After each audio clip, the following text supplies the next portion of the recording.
Pour être régulièrement informé de la publication de nouvelles vidéos, abonnez-vous à notre chaîne YouTube Postervision.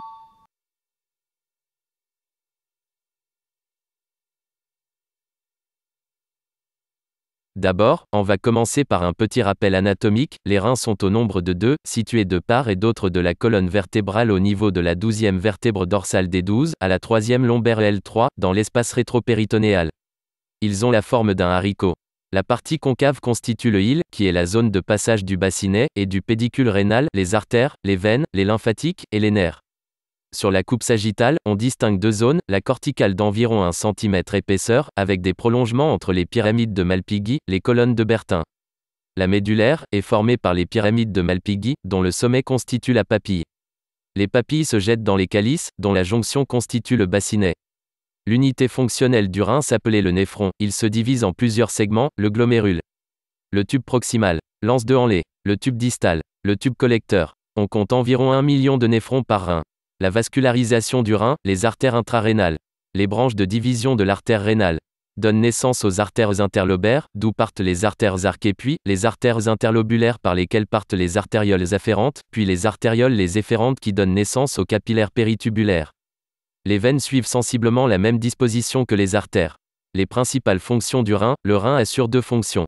Premièrement, la fonction exocrine du rein, qui maintient du volume et de la composition ionique des liquides de l'organisme ou homéostasie. L'excrétion des déchets métaboliques terminaux, urée, créatinine, acide urique, oxalate.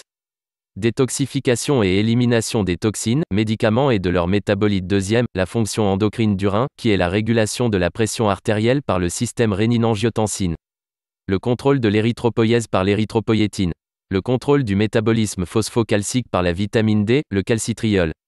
La fonction exocrine du rein, les caractères généraux de l'urine. L'urine est une solution aqueuse contenant des substances minérales et organiques. Ses propriétés physiques, de couleur jaune plus ou moins foncée. Le débit urinaire est d'environ 1,5 litre par 24 heures chez l'adulte. Il varie en fonction des apports, et de l'importance des pertes extrarénales comme par exemple, transpiration, respiration, eau des selles. Le pH urinaire est acide, il est entre 5 et 6. Propriétés chimiques, l'eau est le constituant le plus important de l'urine. Il existe de nombreuses substances en solution dans l'urine, les pigments, les constituants minéraux et organiques. Normalement, les protéines dans l'urine sont à des taux très faibles inférieurs à 0,15 g, 24 heures. Les transferts néphroniques, la filtration glomérulaire. Le filtre glomérulaire est composé de 3 structures. L'endothélium, qui est constitué par les cellules endothéliales, avec de larges fenêtres perméables aux molécules. La membrane basale glomérulaire, de 100 à 200 nanomètres d'épaisseur, sa structure est composée de 3 couches successives. L'épithélium, qui est composé par les cellules épithéliales, appelées des podocytes, qui sont en contact avec la membrane basale par les pédicelles. Il peut être assimilé à une membrane semi-perméable. Structure du filtre glomérulaire. Les mécanismes de formation de l'urine primitive. La filtration glomérulaire est un phénomène passif, qui dépend de la pression efficace de filtration. Elle résulte de l'équilibre des pressions de part et d'autre de la paroi capillaire glomérulaire.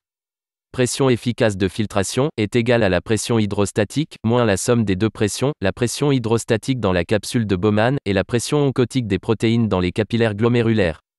Donc, le résultat de cette formule, la filtration glomérulaire est de 120 ml par minute ou 180 litres par jour. Mesure de la filtration glomérulaire, le concept de clairance, la fonction globale du rein est évaluée par la filtration glomérulaire. La clairance d'une substance librement filtrée, et complètement éliminée par le rein, est égale au débit de filtration glomérulaire. La clairance peut donc être calculée suivant cette formule, la concentration urinaire de créatinine, fois, débit urinaire, divisé par la concentration plasmatique de créa. La clairance est le volume de plasma épuré d'une substance par unité de temps. Elle est exprimée en millilitres par minute ou en millilitres par seconde. La clairance de la créatinine est le déchet du catabolisme musculaire. La production de créatinine est stable et en fonction de la masse musculaire. La clairance de la créatinine chez le sujet normal est égale à 120 ml par minute. Elle est obtenue par la mesure de la créatinine sanguine et urinaire et du débit urinaire sur 24 heures. La clairance de la créatinine diminue de 1 ml par minute par an, après 40 ans. Le recueil des urines de 24 heures, vider la vessie à 8 heures le matin du premier jour et jeter les urines. Recueillir ensuite toutes les urines dans un bocal jusqu'au lendemain matin à 8 heures. Pendant la période de recueil, pensez à bien vider la vessie avant d'aller à la selle. Videz la vessie le lendemain à 8 heures, en conservant les urines avec l'ensemble du recueil. Apporter la totalité des urines, ou un échantillon, après avoir noté le volume total des urines émises. La formule de Cockcroft, la clairance est exprimée en millilitres par minute par 1,73 m², est égale à 140 - H en année, fois le poids en kilogrammes, fois 0,85. Divisé par le produit de 7,2 fois la créatinine en milligrammes par litre. Transfert tubulaire, les mécanismes des transferts tubulaires sont la réabsorption, la diffusion, l'excrétion et la sécrétion. Premièrement, la réabsorption, l'eau et les solutés sont réabsorbés depuis la lumière tubulaire vers le capillaire. Elle est passive ou active. Elle nécessite de l'énergie pour alimenter les pompes membranaires. Certaines pompes sont spécifiques d'une molécule. D'autres assurent une réabsorption couplée, le sodium plus le glucose, le potassium le sodium, H plus le sodium, la bicarbonate le chlore. Certaines substances comme le glucose, les acides aminés et la bicarbonate sont totalement réabsorbées et n'apparaissent normalement pas dans l'urine.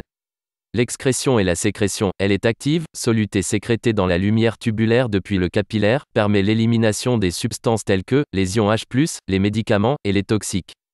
Par contre, la diffusion, elle est passive dans les deux sens, l'urée diffuse de façon passive. Certaines substances subissent les deux processus, c'est-à-dire la réabsorption et la sécrétion. L'acide urique par exemple, est successivement filtré, réabsorbé, puis sécrété dans les urines. Le rôle du rein, la régulation de l'excrétion de l'eau et de l'équilibre du sodium. Le rein régulation de la balance sodée et du volume des liquides extracellulaires par le système rénine-angiotensine-aldostérone. Il maintient la balance potassique, le potassium excrété dans l'urine est ajouté par sécrétion dans le tube collecteur. L'aldostérone est la principale hormone calurétique.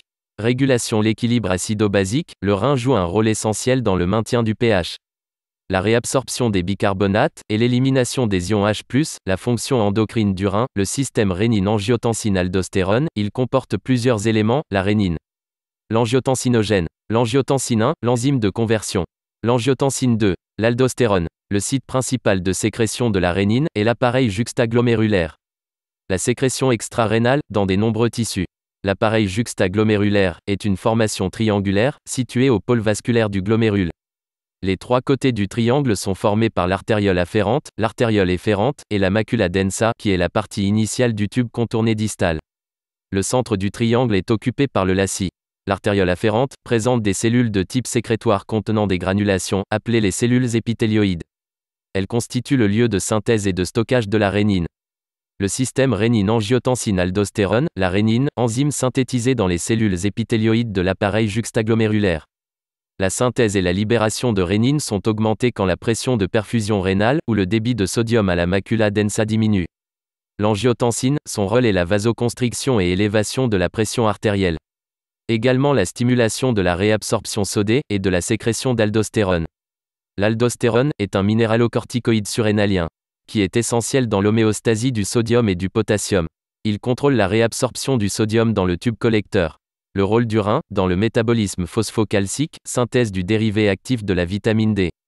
La vitamine D provenant de l'alimentation ou du soleil. Elle est hydroxylée dans le foie en 25-OD3. 25-hydroxycholécalciférol, le 25-hydroxy-D3 circulant est métabolisé dans le rein en 1,25-hydroxy-D3, appelé 1,25-dihydroxycholécalciférol ou le calcitriol. Le calcitriol augmente l'absorption intestinale de calcium et de phosphate. Leur mobilisation osseuse. Il freine la sécrétion de parathormones. Le rôle du rein dans l'hématopoïèse, le rein est le principal site de production et de sécrétion d'érythropoïétine.